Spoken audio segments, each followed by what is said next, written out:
بسم اللہ الرحمن الرحیم۔ ناظرین السلام علیکم۔ ناظرین آج ہم بات کریں گے IMF کی آڑ میں شہریوں پر مہنگائی کی ایک اور تلوار چلنے کو تیار، توشہ خانہ قیمتی تحائف کی بارش، نئے راز بے نقاب۔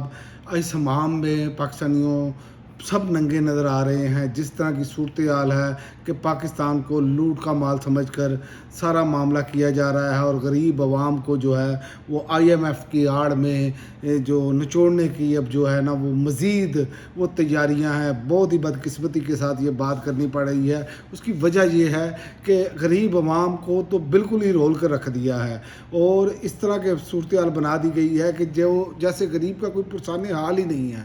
کوئی خودکشیاں کر رہا ہے، کوئی چلان سے تنگ ہے، کوئی کچھ سے تنگ ہے، کوئی بجلی کے بلوں سے تنگ ہے، کوئی گیس کے بلوں سے تنگ ہے، کوئی پیٹرول کی قیمتوں میں تنگ ہے۔ اور جب میں ویڈیو ریکارڈ کر رہا ہوں تو یہ خبریں آ رہی ہیں کہ پیٹرول بم بھی گرنے کے لیے تیار ہے۔ تو میں آپ کو سب سے پہلے تو یہ بتا دوں، پروٹیکٹڈ صارفین کے علاوہ بجلی اور گیس صارفین کے نرخ بڑھیں گے حکومت کی IMF کو یقین دہانی۔ اب IMF کو یقین دہانی یہ ایسے کراتے ہیں کہ ہم نے غریب کو نچوڑنا ہے، جبکہ IMF کی کبھی بھی یہ ڈیمانڈ نہیں ہوئی۔ IMF کی ہمیشہ یہ ڈیمانڈ ہوتی ہے کہ ہمیں ٹیکس کلیکشن پوری کر کے دیں، اور یہ شرافیہ کو مزید سہولتیں دیتے ہیں۔ یہ سب سے بڑی بدقسمتی ہے کہ دنیا کے کسی بھی ملک میں سب سے زیادہ اگر سہولتیں دی جاتی ہیں تو غریب عوام کو دی جاتی ہیں، لیکن یہاں ہمارا مسئلہ کیا ہے؟ ہمارا مسئلہ یہ ہے کہ جناب غریب کو تن کے رکھو اور جناب IMF پر ڈال کے رکھو، جبکہ IMF کی یہ ڈیمانڈ ہی نہیں ہوتی۔ IMF کی تو ہمیشہ ڈیمانڈ یہ ہوتی ہے کہ ہمیں ہمارے وہ کیے جائیں، وہ ٹیکس کلیکشن پوری کی جائے، لیکن یہاں پر تو سب کچھ بڑا کر کے رکھ دیا ہے۔ پروٹیکٹڈ صارفین کے علاوہ بجلی اور گیس کے صارفین کے نرخ بڑھیں گے۔ حکومت نے IMF کو یقین دہانی کرا دی ہے۔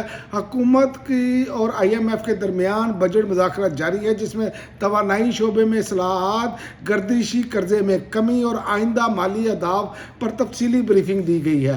ذرائع کے مطابق حکومت نے IMF کو یقین دہانی کرا دی ہے کہ پروٹیکٹڈ صارفین کے علاوہ بجلی اور گیس صارفین کے نرخوں میں بھی اضافہ کیا جائے گا، جبکہ نیپرا کی سرمائی ٹیرف ایڈجسٹمنٹ اور ماہانہ فیول چارجز ایڈجسٹمنٹ بروقت نافذ رہیں گے۔ تو یہ ان کے حالات ہیں کہ تن کے رکھو والی پالیسی انہوں نے جاری رکھی ہے۔ پہلے انہوں نے سولر والا کے ساتھ کیا، جو لوگوں نے اگر سولر لگوا ہی لیے تو انہوں نے پالیسی تبدیل کر دی۔ یہ جو IPPs بنائے ہیں، جو یہ جن کے فرنٹ مین ہیں، ان کے خلاف کیوں نہیں کوئی کارروائی ہوتی؟ ان کے ساتھ معاہدے کیوں نہیں ختم کیے جاتے؟ ان پر عدالتیں کیوں نہیں سٹینڈ لیتی؟ ان پر یہ حکومت سٹینڈ کیوں نہیں لیتی؟ ان پر جو طاقتور لوگ ہیں وہ کیوں نہیں سٹینڈ لیتے؟ یہ سوال ہے اصل میں بڑا۔ یہ تلوار کیا غریب کو کاٹنے کے لیے رکھی گئی ہے؟ کیا غریب کے ساتھ ہی سارا سلوک کرنا ہے برا؟ کیا غریب کو کوئی سہولت نہیں دینی؟ جو آپ نے 200 یونٹ تک سبسڈی وہ بھی آپ ختم کرنے کے لیے تیار۔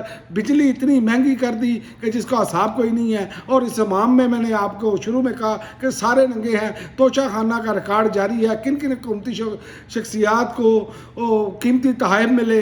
خاتون اول آسما بھٹو کو جیولری سیٹ اور روایتی لباس تحفے میں دیے گئے، جبکہ بختیار بھٹو زرداری کو قیمتی ہار پیش کیا گیا، اور عمران خان کو یہ رو رو کے ایک چیز پر رو کر انہوں نے 4 سال وہ اپنا کیا ہے۔ اور یہاں پر اس امام میں یہ اس اقتدار کی بات ہو رہی ہے، اس سے پہلے جو لوٹ مار مچائی ہے اس کا کوئی حساب نہیں ہے۔ پھر کہتے ہیں جناب ہم پر سیاسی کیسز بنا دیے گئے، اور جس بندے نے آدھی قیمت سے زیادہ دیے، جو اس نے پہلے کم تھا، عمران خان نے اس کا ریٹ زیادہ کیا کہ اتنے پیسے جمع کرائیں گے تو توشہ خانہ سے لیں گے، اس کو آپ نے جیل کے اندر ڈالا ہوا ہے۔ اور جو لوگ گاڑیاں تک لے گئے، جو لوگ پائن ایپل تک لے گئے توشہ خانہ سے، ان سے کوئی پوچھ گچھ نہیں ہے، ان کو کوئی پوچھنے والا نہیں ہے۔ کابینہ ڈویژن نے سال 2026 کی پہلی سہ-ماہی جنوری میں مارچ کا توشہ خانہ ریکارڈ جاری کر دیا، جس کے مطابق آصف علی زرداری اور شہباز شریف سمیت وزیر اعظم شہباز شریف سمیت متعدد اعلیٰ حکومتی شخصیات کو قیمتی تحائف موصول ہوئے۔ دستاویزات کے مطابق وزیر اعظم شہباز شریف تحائف وصول کرنے والوں میں سر فہرست ہیں۔ تو آپ یہی سے اندازہ لگا لیں کہ یہ شہباز شریف صاحب جو ہیں حکومت میں آنے سے پہلے عدم اعتماد سے ایک دن پہلے جب انہوں نے وزیر اعظم بنایا گیا، ان پر فرد جرم عائد ہونی تھی، اور یہاں پر غریب کا کچومہ نکال دیا۔ ہم غریب کے لیے اپنے کپڑے بھی بیچ دیں گے، ہم غریب کے لیے اپنے وہ کیا نام ہے آٹا لے کے آئیں گے، ہم غریب کو ایسا کر دیں گے، ہم ویسا کر دیں گے، اور تن دیا ہے انہوں نے غریب آدمی کو۔ یقین کریں شرم آتی ہے ان کو اپنا حکمران کہتے ہوئے بھی۔